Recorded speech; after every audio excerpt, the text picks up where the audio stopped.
All right, guys. So this is how it went down. So I'm telling my wife that the Trans Am is running great, and I kind of want to put off getting a Corvette because it's running great. Like, if I have two fun cars, like, how much am I gonna get a chance to drive either one? So, here's what I ended up doing.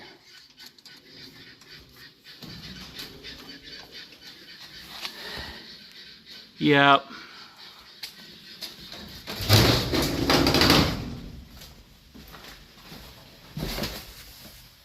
Yep. So I did this. I got an LS7, all aluminum.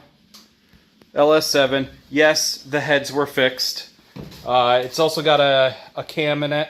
It's a mild cam, but it's it's a cammed 427, right?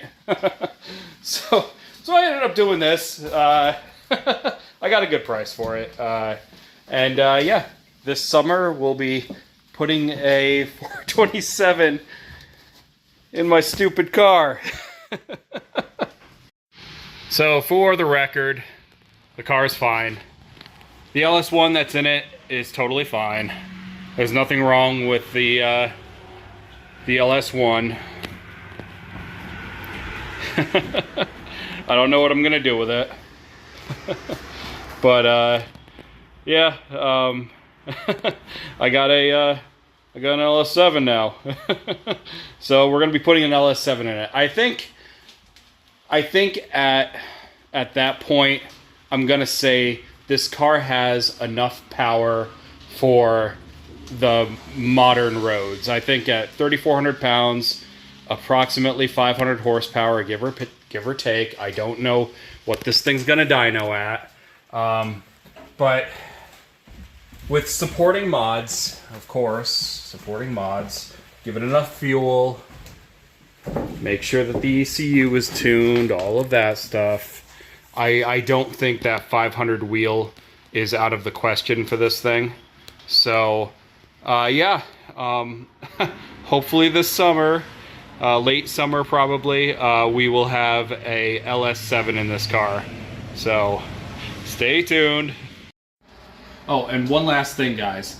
I didn't spend a fortune on this engine.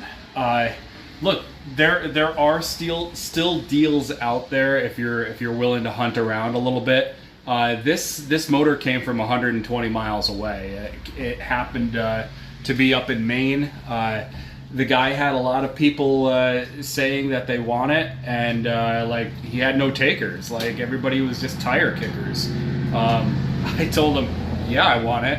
I even got the guy to drive down to my house to drop it off. Him and his boy came down and dropped it off in my garage. I'm like, wow, sick. And I gave him his asking price. What was the asking price? $6,500 for a top-end rebuilt LS7. $6,500. I gave him my old supercharger along with the deal. I knocked off that knocked off another $1,000 off of it. The supercharger I was never going to end up using with this setup anyways. So, like, it was useless to me. It was sitting in my basement gathering dust for now, I don't know, like 5 years. So getting rid of that supercharger to add 7 liters of naturally aspirated power, yeah, I'm totally good with that at 6,500. Pardon me, 5,500. 5,500 bucks for that motor. That's like I don't know, LS2, LS3 territory. Like, that's the same price that 6.2 liters go for. That was a remarkable deal. Remarkable deal that I couldn't say no to. So it was pretty sweet.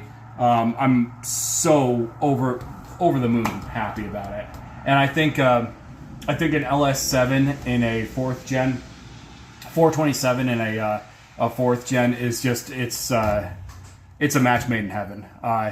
It's a shame that it was only like those one-off models, or those like extra special, I cost $100,000 in the year 2000 kind of cars that that had them. But now my Firehawk is now the equivalent of one of those cars, at least in power and capability. So I think that's a super deal.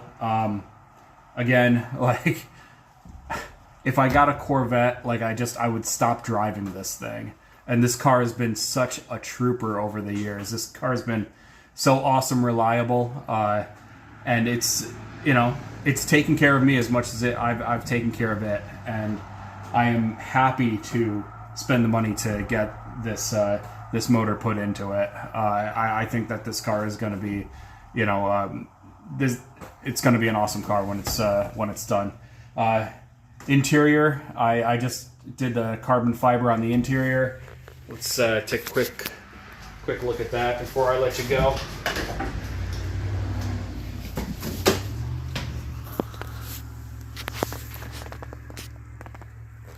It's a carbon fiber dash, center console. Yeah, I mean, I'm pretty happy about all that. After 20 years of ownership, this car is really coming together. The car's evolved with me, and it's been fantastic. So I'm really looking forward to this next chapter with this project. Anyway, take care, YouTube.